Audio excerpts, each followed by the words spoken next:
Hallelujah hallelujah hallelujah. Hallelujah. एकदम सन्नाटा छाया है, क्या हो गया? दूसरी वाणी कौन सी है? आज ही तो मेरे साथ स्वर्ग आज ही तो मेरे साथ स्वर्ग लोक में हो, है ना? इसीलिए वहां पर 3 क्रूस था ना, 2 डाकुओं का था, एक यीशु मसीह का था। इसीलिए हम क्रूस मारने के लिए मना करते हैं।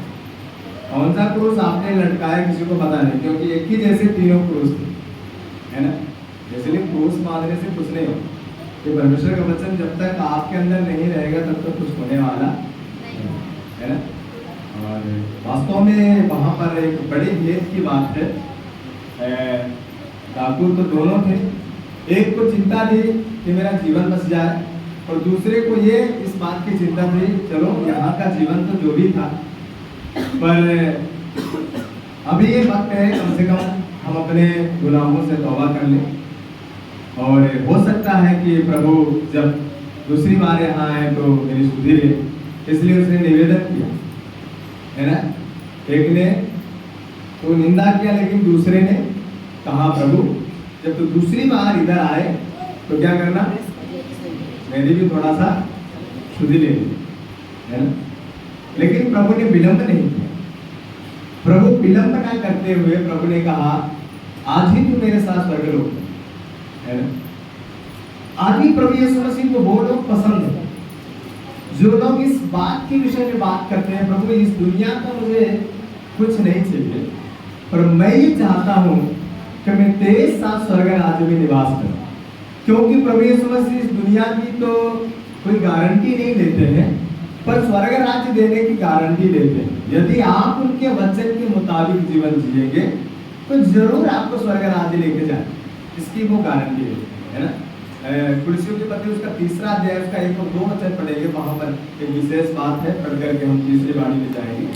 अतः जब तुम मसीह के साथ जिलाए गए, अतः जब हम और आप मसीह के साथ जिलाए गए तो स्वर्गीय वस्तुओं की खोज में रहो। मैं किसकी खोज में रहना है? स्वर्गीय वस्तुओं। स्वर्गीय वस्तुओं। हम किसकी खोज में हैं? हेलो, किसकी खोज में? बताइए ना, किसकी खोज में? स्वर्गीय वस्तुओं की खोज में। अभी तो काफी लोगों के दिमाग में ये बात चल रही होगी आज 3 बजे तक मीटिंग में बैठना है, कितना नुकसान हो जाएगा, है ना? काफी लोग आ नहीं पाए ना, काफी लोग इसीलिए मीटिंग में भी नहीं आए, है ना? इसीलिए इस मीटिंग को हमने कम कर दिया। ये 3 दिन की हमेशा चलती आ रही थी, आज लगातार लगभग 16-17 सालों से पहली बार ऐसा हुआ है जबकि 3 दिन का मीटिंग यहाँ नहीं हुआ। गुड फ्राइडे नहीं तो गुड फ्राइडे से लेके ईस्टर तक हमेशा 3 दिन का मीटिंग चलता, लेकिन सिर्फ आप ही लोगों की चिंता करते हुए, है ना, हमने ये कहा चलो अभी तो आपने 4 दिन का मीटिंग किया तो क्यों ना हम इसको थोड़ा सा कम कर दें, है ना? देखिए वचन क्या कहता है, वैसे पढ़ो बेटा। अतः जब तुम मसीह के साथ जिलाए गए, अतः जब हम और आप मसीह के साथ, तो क्या पहले मरे हुए थे? सवाल है ना? वचन कहता है अतः जब तुम मसीह के साथ जिलाए गए, भैया हम पहले भी जिंदा ही थे, क्या मरे हुए थे हम? लेकिन वचन कहता है जिलाए गए हैं, फिर कैसे हम इसको समझ पाएंगे, है ना? हम आत्मिक तौर से मरे हुए थे, क्योंकि मैं उसमें जाऊंगा नहीं क्योंकि लंबा चला जाएगा, लेकिन थोड़ा सा प्रकाश डालेंगे। जब आदम ने वो काम किया जो परमेश्वर ने मना किया, तो पवित्र आत्मा की जो उपस्थिति थी आदम के अंदर वो क्या हो गई? चली, है ना? तो जब वो पवित्र आत्मा की उपस्थिति से दूर हो गया तो आत्मिक तौर से मर गया, क्योंकि परमेश्वर ने कहा था जिस दिन तू इसका फल खाएगा तो क्या हो जाएगा?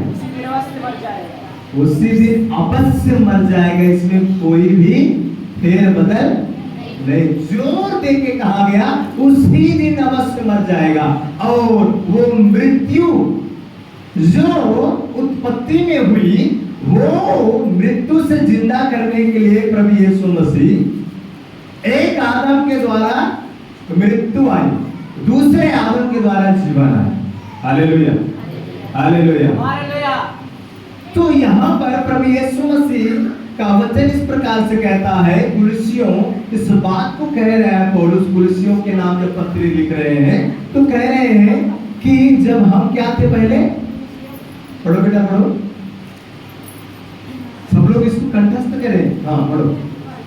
अतः जब तुम मसीह के साथ जिलाए गए, हाँ, अतः जब हम और आप मसीह के साथ जिलाए गए तो स्वर्गीय वस्तुओं की खोज में, स्वर्गीय वस्तुओं की खोज में रहे। हम मर चुके थे आत्मिक तौर से, लेकिन यीशु मसीह ने हमें और आपको जिलाया। कैसे जिलाया? कलवरी क्रूस पे अपने आप को मार करके हमें और आपको जीवित किया। जिस पाप के कारण हम और आप मरे हुए थे, उसी पाप को लेकर के प्रभु यीशु मसीह कलवरी क्रूस पे मर गए।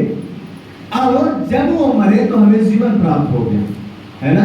तो हम यदि मसीह के साथ जिलाए गए हैं तो हमें किसकी खोज में रहना है? किसके खोज में रहना है? 5 एकड़ है तो 10 एकड़ होना चाहिए, होना चाहिए कि नहीं होना चाहिए? आज मर जाएंगे तो 10 एकड़ लेके जाएंगे, है ना?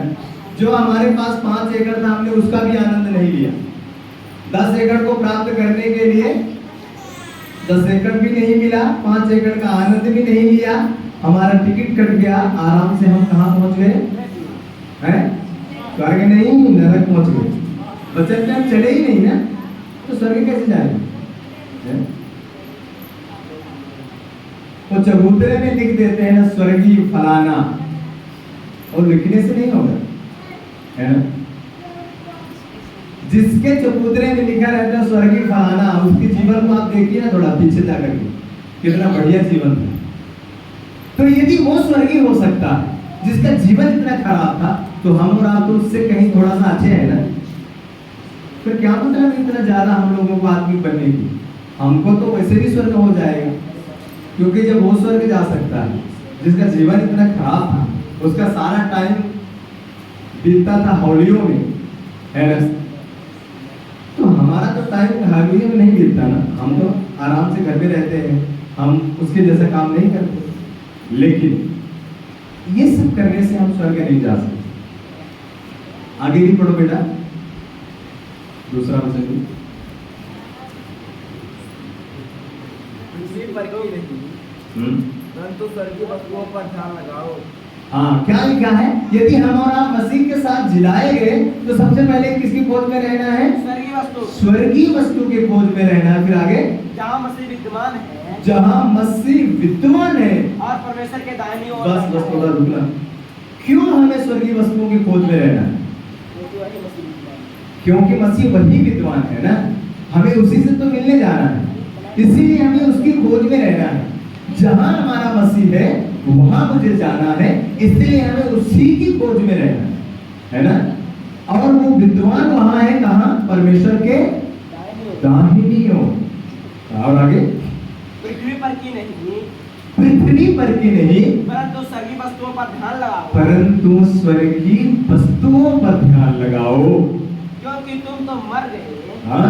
और तुम्हारा जीवन हाँ? मसीह के साथ परमेश्वर में छिपा हुआ है। मसीह के साथ परमेश्वर में छिपा हुआ है। हम और आप मर चुके थे, अब हमारा और आपका जीवन किसके साथ? मसीह के साथ परमेश्वर में छिपा हुआ है। इसलिए हमें स्वर्गीय वस्तुओं की ओर क्या करना है? ध्यान लगाना है। यहाँ की चीजें हमें मिले ना मिले कोई बात नहीं, लेकिन स्वर्ग हमें मिलना चाहिए। यीशु मसीह हमें मिलना चाहिए। यीशु मसीह यदि हमें नहीं मिले, हम उनको प्राप्त नहीं कर पाए, तो फिर हमारा जीवन बेकार। फिर हमने जो मसीहत में जीवन गुजारे वो क्या है? बेकार है। Hallelujah, hallelujah, hallelujah. मतलब नींद आ रहा है ना? काफी लोगों को बढ़िया नींद आता है। काफी लोगों की आदत है, कोई भी रविवार हो, कोई भी दिन मीटिंग चले, सोना तो जरूरी है,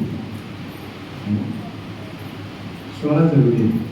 यीशु मसीह ने कहा अपने चेलों से, जब कलवरी क्रूस में बलिदान होने का टाइम आया तो वो गत्समनी के बगीचे में जाकर के और बड़ी वेदना के साथ वहां प्रार्थना कर रहे थे। बाइबल इस बात का गवाह है, जब यीशु मसीह वहां प्रार्थना कर रहे थे, उनके अंदर इतनी ज्यादा वेदना थी, इतना ज्यादा तकलीफ था कि साइंटिस्ट इस बात को कहते हैं जो पसीना प्रभु यीशु मसीह के बदन से निकला था वो एक प्रकार की बहुत बड़ी बीमारी को दर्शाता है, और वो पसीना नहीं था बल्कि लहू की बूंदें थी। हालेलुया।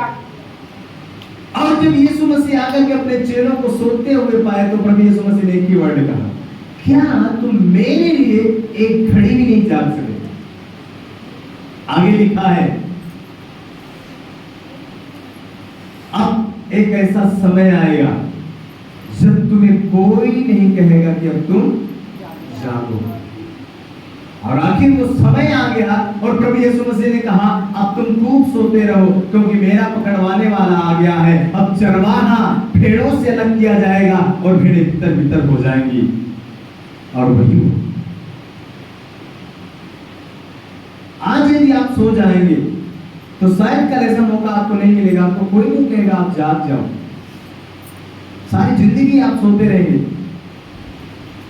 लेकिन यहां से मरने के बाद सोने का टाइम ही नहीं मिलेगा, क्योंकि नरक में आराम नहीं है, वहां तो सारा समय उसकी गवाहियां आप सुनेंगे तो समझ में आएंगे। काफी लोगों को ये लगता है नरक तो बस मान लो एक पिकनिक की जगह है, जाएंगे आराम से पिकनिक मनाएंगे। जिन्होंने उसका दर्शन देखा है उनकी गवाहियों को आप सुनो, तब समझ में आएगा नरक कैसी जगह है। तो हमें और आपको समझने की बात है, आज भी वक्त है हम अपने गुनाहों से तौबा कर लें और उस चोर के समान हम मन को फिरा लें और हम अपने पापों से मुनादी कर लें, हम अपने पापों से तौबा कर लें कि परमेश्वर मुझे माफ कर दे। मैंने गलतियों को तो किया, लेकिन मैं नहीं चाहती कि मैं तेरे राज्य से वंचित हो जाऊं या तुझसे अलग हो जाऊं। तो परमेश्वर आज भी माफ करने के लिए तैयार है। तो परमेश्वर आशीष करे। और अभी ये वक्त है तीसरी बाड़ी का, तो हम तीसरी बाड़ी में जाएंगे और समय